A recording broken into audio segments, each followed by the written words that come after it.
En el nombre del Padre, y del Hijo, y del Espíritu Santo. Amén. Es verdad que las luces del alba del día de hoy son más puras, radiantes y bellas por gracia de Dios. Es verdad que yo siento en mi vida, muy dentro de mí, que la gracia de Dios es mi gracia que no merecí. Es verdad que la gracia del Padre en Cristo Jesús es la gloria del hombre y del mundo bañados en luz. Es verdad que la Pascua de Cristo es Pascua por mí, que su muerte y victoria me dieron eterno vivir. Viviré en alabanzas al Padre que al Hijo nos dio, y que el Santo Paráclito inflame nuestra alma en amor. Amén.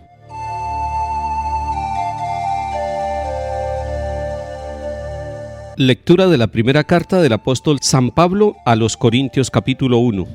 Hermanos, no me envió Cristo a bautizar, sino a anunciar el Evangelio, y no con sabiduría de palabras, para no hacer ineficaz la cruz de Cristo.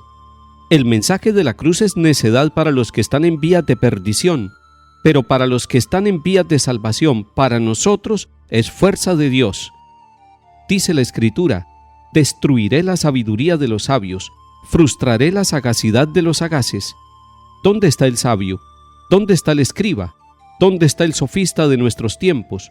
¿No ha convertido Dios en necedad la sabiduría del mundo? Y como en la sabiduría de Dios, el mundo no lo conoció por el camino de la sabiduría, quiso Dios valerse de la necedad de la predicación para salvar a los creyentes. Porque los judíos exigen signos, los griegos buscan sabiduría, pero nosotros predicamos a Cristo crucificado, escándalo para los judíos, necedad para los gentiles, pero para los llamados a Cristo, judíos o griegos, un Mesías que es fuerza de Dios y sabiduría de Dios. Pues lo necio de Dios es más sabio que los hombres, y lo débil de Dios es más fuerte que los hombres. Palabra de Dios. Te alabamos, Señor.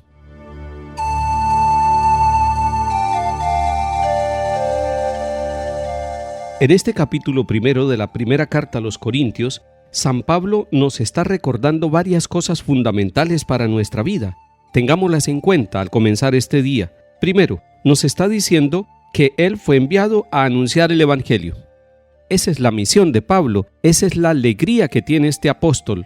Él, que era un perseguidor de la iglesia, se convierte primero en poseedor de esa buena noticia, y poseedor de la buena noticia porque el mismo Cristo en el camino de su vida lo encontró y lo transformó.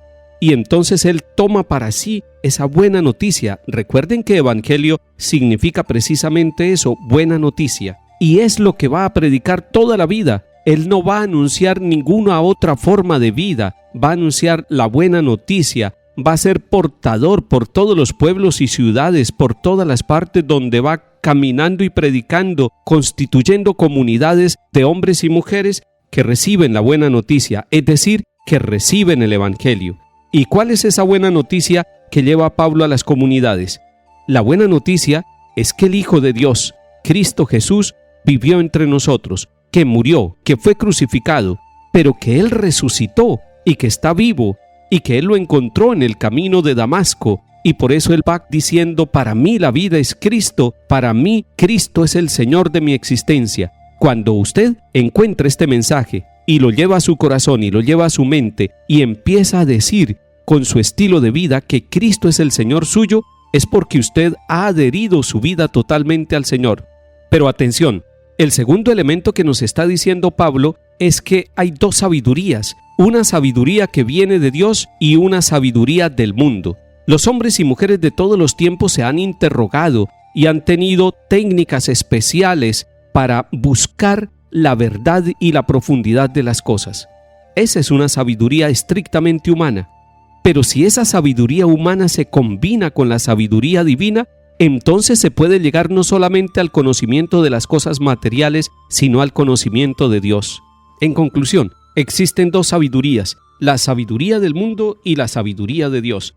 La sabiduría de Dios es aquella manifestada por Cristo en la cruz. Y esta sabiduría de la cruz es escándalo para los judíos, es necedad, es tontería para los griegos, pero para Pablo es la sabiduría que lo llena de orgullo, y para nosotros también. No sentimos vergüenza del Cristo crucificado, al contrario, lo vemos, lo contemplamos y descubrimos allí la sabiduría del amor, la sabiduría del Hijo de Dios que da la vida y luego resucita para darnos a nosotros esa sabiduría que pasa por la cruz. Ustedes y yo sabemos que en medio de los sufrimientos y de las cruces pequeñas o grandes que tenemos nosotros en la vida, vamos madurando en nuestra vida cristiana. Es esa la sabiduría que viene de Dios, esa sabiduría que no es derrotada en medio de las dificultades, sino que sale triunfadora. Y es que nos dice Pablo al final, pues lo necio de Dios es más sabio que los hombres, y lo débil de Dios es más fuerte que los hombres. Usted y yo somos fuertes y sabios no por las capacidades nuestras, sino por la presencia de Cristo, muerto en la cruz y resucitado para nuestra salvación.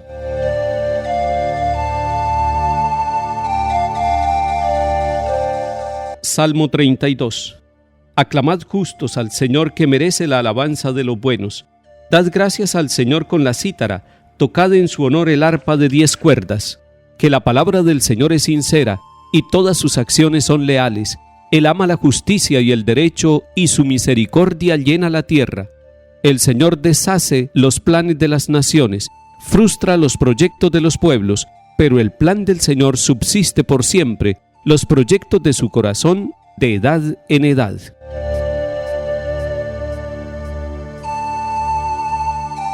Lectura del Santo Evangelio según San Mateo, capítulo 25. En aquel tiempo dijo Jesús a sus discípulos esta parábola: Se parece el reino de los cielos a 10 doncellas que tomaron sus lámparas y salieron a esperar al esposo. 5 de ellas eran necias y 5 eran sensatas. Las necias, al tomar las lámparas, se dejaron el aceite. En cambio, las sensatas se llevaron alcuzas de aceite con las lámparas. El esposo tardaba, les entró sueño a todas y se durmieron. A medianoche se oyó una voz: que llegue el esposo, salgan a recibirlo. Entonces se despertaron todas aquellas doncellas y se pusieron a preparar sus lámparas. Y las necias dijeron a las sensatas: dennos un poco del aceite de ustedes, que se nos apagan las lámparas. Pero las sensatas contestaron: por si acaso no hay bastante para ustedes y nosotras, mejor es que vayan a la tienda y lo compren. Mientras iban a comprarlo, llegó el esposo, y las que estaban preparadas entraron con él en el banquete de bodas, y se cerró la puerta. Más tarde llegaron también las otras doncellas diciendo: Señor, Señor, ábrenos. Pero él respondió: se lo aseguro, no las conozco. Por tanto, velen y oren, porque no saben el día ni la hora. Palabra del Señor. Gloria a ti, Señor Jesús.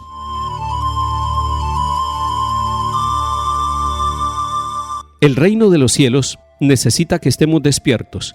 El reino de los cielos despuntará a la hora menos esperada. El reino de los cielos ya está entre nosotros, pero nosotros debemos estar muy atentos a esa presencia del reinado de Dios. El Señor nos está diciendo con esta parábola una enseñanza concreta y directa. Estemos atentos, estemos velando, porque no sabemos ni el día ni la hora. Esa es una sabiduría muy grande, estar precavidos, no pensar que el Señor se demora en llegar y entonces desorientarnos en el camino de nuestra vida. Es necesario que hoy, que todos los días, que todas las horas de nuestra vida estemos pensando en que el reino de Dios debe estar en nosotros y debe manifestarse con claridad. El aceite de la oración, la lámpara de las buenas obras, eso debe acompañar nuestra vida. Así debemos estar nosotros, con las lámparas y con el aceite suficiente, con las herramientas de nuestra vida, pero también con la oración permanentemente para que tengamos la sabiduría de quienes esperan al amado, para que entre a nuestra casa y comparta con nosotros la vida. Que el Señor hoy aumente el aceite de la oración en la lámpara de su vida. En el nombre del Padre, y del Hijo, y del Espíritu Santo. Amén.